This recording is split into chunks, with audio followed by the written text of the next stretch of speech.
ನಮಸ್ಕಾರ ವೀಕ್ಷಕರೇ, ಭಾರತೀಯಂ ಚಾನಲ್ಗೆ ತಮಗೆಲ್ಲರಿಗೂ ಸ್ವಾಗತ. ನಾನಿವತ್ತು ಕನ್ಯಾ ರಾಶಿಯವರ 2026 ಜನವರಿ ತಿಂಗಳದ ಮಾಸ ಭವಿಷ್ಯವನ್ನು ತಿಳಿಸಿಕೊಡ್ತಾ ಹೋಗುತ್ತೇನೆ. ಈ ತಿಂಗಳಲ್ಲಿ ನಿಮಗೆ ಬಹುತೇಕವಾಗಿ ಶುಭವಾಗಿರತಕ್ಕಂತಹ ಫಲಗಳ ಅನುಭವಕ್ಕೆ ಬರುತ್ತೆ.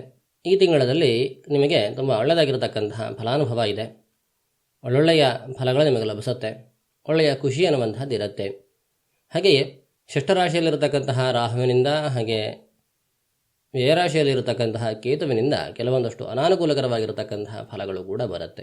ಆ ಒಂದು ಅಶುಭವಾಗಿರುವ ಫಲಗಳಿಗೆ ನಾವೇನು ಮಾಡಬಹುದು, ಏನು ಪರಿಹಾರಗಳನ್ನು ಮಾಡಿಕೊಳ್ಳಬೇಕು, ಯಾವ ರೀತಿಯಾಗಿರುವಂತಹ ಜಾಗ್ರತೆಗಳನ್ನು ತೆಗೆದುಕೊಳ್ಳಬೇಕು, ಯಾವ್ಯಾವ ರೀತಿಯಿಂದ ನಮಗೆ ಸಮಸ್ಯೆಗಳು ಬರುವಂತಹ ಸಾಧ್ಯತೆ ಇದೆ, ಇದನ್ನೆಲ್ಲ ಈ ಒಂದು ವಿಡಿಯೋದಲ್ಲಿ ನಾವು ನೋಡ್ತಾ ಹೋಗೋಣ. ಮೊದಲನೇದಾಗಿ ನಿಮಗೆ ಈ ಒಂದು ತಿಂಗಳಲ್ಲಿ ಯಾವ ರೀತಿಯಾಗಿ ಶುಭ ಫಲಗಳ ಅನುಭವ ಇರುತ್ತೆ ಅನ್ನೋದನ್ನು ನೋಡೋಣ. ಮೊದಲನೇದಾಗಿ ಉದ್ಯೋಗ. ನೋಡಿ, ಉದ್ಯೋಗ ರಾಶಿಯಲ್ಲಿ ಗುರು ಇದ್ದಾನೆ. ಸುಸ್ಥಾನಾಧಿಪತಿಯಾಗಿ ಸುಸ್ಥ ರಾಶಿಯಲ್ಲಿ ಇರೋದರಿಂದ ಹಾಗೆ ಬಲವನ್ನೂ ಹೊಂದಿರೋದರಿಂದ ತುಂಬ ಒಳ್ಳೆಯದಾಗಿರತಕ್ಕಂತಹ ಫಲಗಳು ಉದ್ಯೋಗದ ವಿಷಯಕ್ಕೆ ಬರುತ್ತೆ. ಯಾರ್ಯಾರು ಬಿಸ್ನೆಸ್ಸನ್ನು ಮಾಡ್ತಾ ಇದ್ದೀರಿ, ಪಾರ್ಟ್ನರ್ಶಿಪ್ ಬಿಸ್ನೆಸ್ಸಲ್ಲಿ ಯಾರ್ಯಾರಿದ್ದೀರಿ ಅಂಥವರಿಗೆ ವಿಶೇಷವಾಗಿರುವಂತಹ ಅನುಕೂಲತೆ ಇದೆ. ಹಾಗೆ ರಿಯಲ್ ಎಸ್ಟೇಟ್ ಬಿಸ್ನೆಸ್ಗಳನ್ನು ಯಾರ್ಯಾರು ಮಾಡ್ತಾ ಇದ್ದೀರಿ ಅಂಥವರಿಗೆ ವಿಶೇಷವಾಗಿರುವಂತಹ ಅನುಕೂಲತೆ. ಟೀಚಿಂಗ್ ಫೀಲ್ಡಲ್ಲಿ ಇರತಕ್ಕಂಥವರಿಗೆ ಅನುಕೂಲತೆ ಆಗುತ್ತೆ. ಸರ್ಕಾರಿ ನೌಕರಿಯನ್ನು ಹುಡುಕ್ತಾ ಇರತಕ್ಕಂಥವರಿಗೆ, ಸರ್ಕಾರಿ ನೌಕರಿಯಲ್ಲಿ ಇರತಕ್ಕಂಥವರಿಗೆ ತುಂಬ ಅನುಕೂಲತೆ ಇದೆ. ಹಾಗೆ ಕಲಾವಿದರುಗಳಿಗೆ ತುಂಬ ವಿಶೇಷವಾಗಿರುವಂತಹ ಅನುಕೂಲತೆ ಆಗುತ್ತೆ. ಹಾಗೆ ಸ್ಪೋರ್ಟ್ಸ್ನಲ್ಲಿ ಭಾಗವಹಿಸ್ತಾ ಇರತಕ್ಕಂಥವರಿಗೆ ಅನುಕೂಲತೆ ಇದೆ. ಒಟ್ಟಾರೆ ಉದ್ಯೋಗಸ್ಥರಿಗೆ ಈ ತಿಂಗಳಲ್ಲಿ ತುಂಬ ಅನುಕೂಲತೆಗಳನ್ನುವಂಥದ್ದು ಆಗ್ತಾ ಹೋಗುತ್ತೆ. ಅದೇ ರೀತಿಯಾಗಿ ವಿದ್ಯಾರ್ಥಿಗಳಿಗೂ ಕೂಡ ತುಂಬ ಒಳ್ಳೆಯದಾಗಿರತಕ್ಕಂತಹ ಅನುಕೂಲತೆ ಇದೆ. ಒಳ್ಳೆಯ ವಿದ್ಯಾರ್ಜನೆ ಆಗುತ್ತೆ.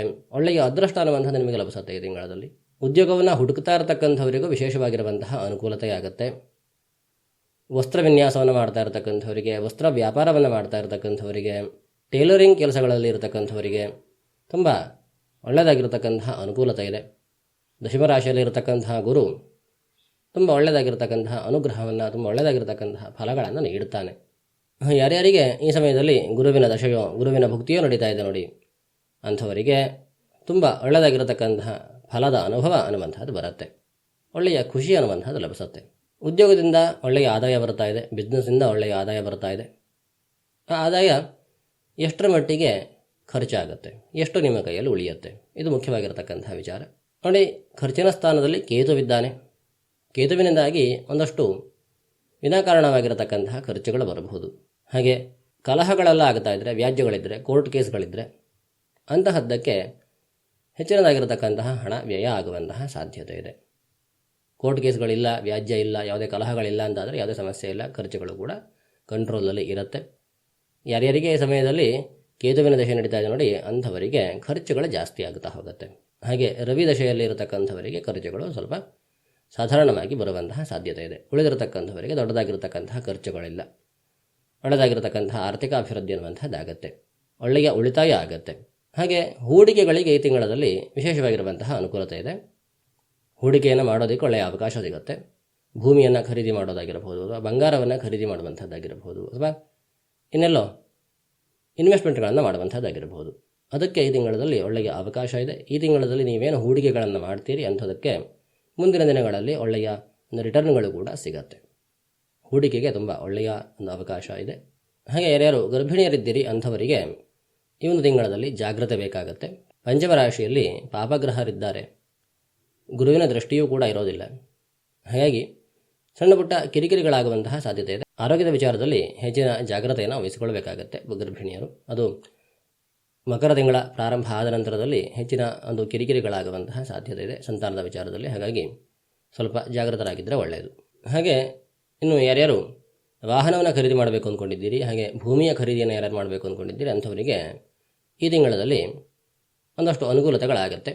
ಭೂಮಿಯನ್ನು ಖರೀದಿ ಮಾಡೋದಕ್ಕೆ ಒಂದಷ್ಟು ಹಣದ ವ್ಯವಸ್ಥೆ ಆಗುವಂಥದ್ದಾಗಿರಬಹುದು, ಅಥವಾ ಸಹಾಯದ ವ್ಯವಸ್ಥೆ ಆಗುವಂಥದ್ದಾಗಿರಬಹುದು. ಇದೆಲ್ಲ ಆಗುತ್ತೆ ಈ ತಿಂಗಳಲ್ಲಿ. ಹಾಗೆ ಮನೆಯನ್ನು ಕಟ್ಟೋ ವಿಚಾರಕ್ಕೂ ಕೂಡ ಅನುಕೂಲತೆಗಳಿದ್ದಾವೆ. ಕೆಲಸಗಳು ಸಲೀಸಾಗಿ ಸಾಗುತ್ತಾ ಹೋಗುತ್ತೆ. ನೀವೇನು ಅಂದ್ಕೊಂಡಿದ್ದೀರಿ ಅದಕ್ಕಿಂತ ಕಡಿಮೆ ಒಂದು ಖರ್ಚಿನಲ್ಲಿಯೇ ನಿಮ್ಮ ಕೆಲಸಗಳಾಗುವಂತಹ ಸಾಧ್ಯತೆಗಳಿದ್ದಾವೆ. ತುಂಬ ಒಳ್ಳೆಯದಾಗಿರತಕ್ಕಂತಹ ಒಂದಷ್ಟು ಫಲಾನುಭವ ಅನ್ನುವಂಥದ್ದಿದೆ.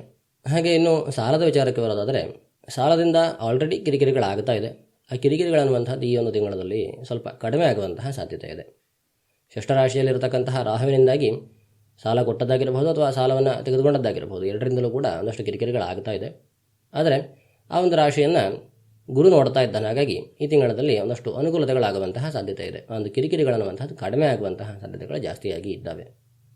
ಸಾಲದ ಕಿರಿಕಿರಿ ಜಾಸ್ತಿ ಆಗ್ತಾ ಇದೆ ಅಂತಾದರೆ ಬಹುಶಃ ನಿಮಗೆ ಈ ಒಂದು ಸಮಯದಲ್ಲಿ ರಾಹುವಿನ ದಶೆಯೋ ಅಥವಾ ರಾಹುವಿನ ಭುಕ್ತಿಯೋ ನಡೀತಾ ಇರಬಹುದು, ಅಥವಾ ಶನಿ ದಶೆ ಅನ್ನುವಂಥದ್ದು ನಡೀತಾ ಇರಬಹುದು. ಅಂಥದ್ದು ನಡೀತಾ ಇದೆ ಅಂತಾದರೆ ಸ್ವಲ್ಪ ಹೆಚ್ಚಿನ ಜಾಗ್ರತೆಯನ್ನು ವಹಿಸಿಕೊಳ್ಬೇಕಾಗತ್ತೆ.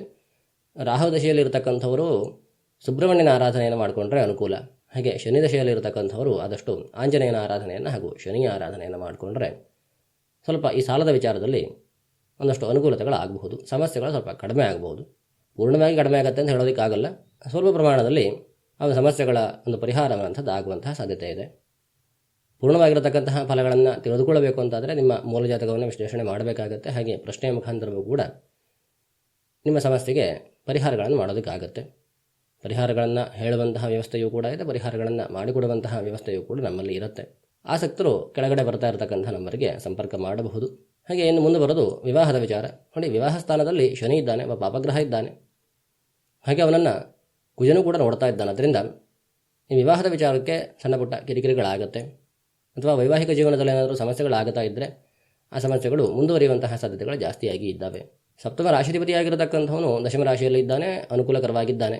ಸಣ್ಣ ಪುಟ್ಟ ಪರಿಹಾರಗಳನ್ನು ಮಾಡಿಕೊಂಡ್ರೆ ಈ ವಿವಾಹದ ವಿಚಾರಕ್ಕೆ ಅನುಕೂಲತೆಗಳಾಗುವಂತಹ ಸಾಧ್ಯತೆ ಇದೆ. ವಿಷ್ಣುವಿನ ಸಹಸ್ರನಾಮವನ್ನು ಓದುವಂತಹದ್ದು, ಸಹಸ್ರನಾಮವನ್ನು ಪಠನೆ ಮಾಡುವಂತಹದ್ದು, ಅಥವಾ ಸತ್ಯನಾರಾಯಣ ಪೂಜೆಯನ್ನು ಮಾಡಿಸುವಂತಹದ್ದು ವಿವಾಹದ ವಿಷಯಕ್ಕೆ ಒಂದಷ್ಟು ಅನುಕೂಲತೆಗಳನ್ನು ಮಾಡಿಕೊಡುತ್ತೆ. ಶುಕ್ರನ ದಶೆಯೋ ಅಥವಾ ಗುರುವಿನ ದಶೆಯೋ ನಡೀತಾ ಇದೆ ಅಂತಾದರೆ ಸಣ್ಣ ಪುಟ್ಟ ಪರಿಹಾರಗಳನ್ನು ಮಾಡಿಕೊಂಡ್ರೆ ಸಾಕಾಗುತ್ತೆ. ನಿಮಗೆ ಅಕಸ್ಮಾತ್ ಈ ಸಮಯದಲ್ಲಿ ಶನಿ ದಶೆಯೇ ನಡೀತಾ ಇದೆ ಅಂತಾದರೆ ವಿವಾಹದ ವಿಚಾರಕ್ಕೆ ಒಂದಷ್ಟು ಅಡೆತಡೆಗಳು ಜಾಸ್ತಿಯಾಗಿ ಬರುವಂತಹ ಸಾಧ್ಯತೆ ಇದೆ. ಹಾಗಾಗಿ ನಿಮಗೆ ಈ ಸಮಯದಲ್ಲಿ ಯಾವ ದಶಾಭುಕ್ತಿ ನಡೀತಾ ಇದೆ ಅನ್ನುವಂಥದ್ದು ತುಂಬ ಮುಖ್ಯವಾಗುತ್ತೆ. ಆ ದಶಾಭುಕ್ತಿಗೆ ಸಂಬಂಧಪಟ್ಟ ಹಾಗೆ ಇಲ್ಲಿ ಫಲಗಳಲ್ಲಿ ವೇರಿಯೇಷನ್ಗಳಾಗುತ್ತೆ. ಗುರುವಿನ ದಶೆ ನಡೀತಾ ಇದೆ ಅಂತಾದರೆ ದೊಡ್ಡದಾಗಿರ್ತಕ್ಕಂಥ ಸಮಸ್ಯೆಗಳೇನೂ ಇಲ್ಲ, ಒಂದಷ್ಟು ಅನುಕೂಲತೆಗಳಾಗುತ್ತೆ, ಗುರುವಿನ ಅನುಗ್ರಹ ಅನ್ನುವಂಥದ್ದಾಗುತ್ತೆ, ಒಳ್ಳೆಯ ಫಲ ಅನುಭವ ಅನ್ನೋದು ಬರುತ್ತೆ. ಅಕಸ್ಮಾತ್ ನಿಮಗೆ ಈ ಒಂದು ಸಮಯದಲ್ಲಿ ರಾಹುವಿನ ದಶೆಯೋ ಅಥವಾ ಶನಿಯ ದಶೆಯೋ ನಡೀತಾ ಇದೆ ಅಂತಾದರೆ ಕೆಟ್ಟ ಫಲಗಳ ಅನುಭವ ಅನ್ನುವಂಥದ್ದು ಜಾಸ್ತಿಯಾಗಿ ಬರುವಂತಹ ಸಾಧ್ಯತೆ ಇದೆ. ಹಾಗಾಗಿ ಯಾವ ದಶೆ ನಡೀತಾ ಇದೆ ಅನ್ನುವಂಥದ್ದನ್ನು ತಿಳಿದುಕೊಳ್ಳಿ. ಯಾವ ದಶೆ ನಡೀತಾ ಇದೆ ಅಂತ ಗೊತ್ತಿಲ್ಲ ಅಂತಾದರೆ ಕೆಳಗಡೆ ನನ್ನ ನಂಬರ್ ಬರ್ತಾ ಇದೆ, ನಂಬರ್ಗೆ ನೀವು ನಿಮ್ಮ ಬರ್ತ್ ಡೀಟೇಲನ್ನು ಕಳಿಸಿ ನಿಮಗೆ ಯಾವ ದಶಾಭುಕ್ತಿ ನಡೀತಾ ಇದೆ ಅನ್ನೋದನ್ನು ಹೇಳ್ತೇನೆ. ಕನ್ಸಲ್ಟೇಷನ್ಗೆ ಯಾವುದೇ ಫಿಕ್ಸ್ಡ್ ಆಗಿರ್ತಕ್ಕಂತಹ ಫೀಸ್ ಇಲ್ಲ, ನೀವೇನು ಕೊಡ್ತೀರೋ ಅದನ್ನು ನಾವು ತೆಗೆದುಕೊಳ್ತೇವೆ. ಇವಿಷ್ಟು ಕನ್ಯಾ ರಾಶಿಯವರಿಗೆ ಈ ಒಂದು ತಿಂಗಳಿನಲ್ಲಿ ಬರತಕ್ಕಂತಹ ವಿಶೇಷ ಫಲಗಳು. ಇದನ್ನು ಹೊರತುಪಡಿಸಿ ಇನ್ನೇನಾದರೂ ಕೇಳಬೇಕು ಅಂತಾದರೆ ಕೆಳಗಡೆ ನನ್ನ ನಂಬರ್ ಬರ್ತಾ ಇದೆ, ನಂಬರ್ಗೆ ನೀವು ಸಂಪರ್ಕ ಮಾಡಬಹುದು ಅಂತ ಹೇಳ್ತಾ ಮುಂದಿನ ವಿಡಿಯೋದಲ್ಲಿ ಮತ್ತಷ್ಟು ವಿಚಾರಗಳ ಜೊತೆಗೆ ನಾನು ನಿಮ್ಮನ್ನು ಮತ್ತೆ ಭೇಟಿ ಮಾಡುತ್ತೇನೆ. ಧನ್ಯವಾದಗಳು.